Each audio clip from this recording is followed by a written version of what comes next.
رسول اللہ صلی اللہ علیہ وسلم نے فرمایا، من صامت نجا، جو شخص خاموش رہا اس نے نجات پائی۔ ہمیں کب خاموش رہنا چاہیے؟ خاموش رہیے جب آپ غصے میں ہوں، خاموش رہیے جب آپ کے پاس دلائل نہ ہو، خاموش رہیے جب آپ نے کسی بات کی تحقیق نہ کی ہو، خاموش رہیے جب سننے اور سیکھنے کا وقت ہو، خاموش رہیے جب لوگ گناہ کی بات کو لے کر مذاق کرنے لگے،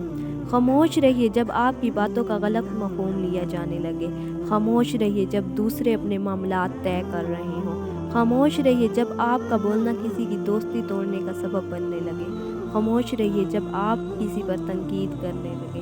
خاموش رہیے جب آپ بات کو پرخلوص طریقے سے نہ کہہ سکیں، خاموش رہیے جب آپ کچھ بول کر پچھتانا پڑے، خاموش رہیے جب آپ کسی بات کو کئی بار کہہ چکے ہوں، خاموش رہیے جب آپ کے الفاظ کسی کے لیے ناگوار بن جائیں یا بن جانے کا اندیشہ ہو۔ تو نجات کے لیے کچھ جگہوں پر خاموش رہنا بہتر ہے۔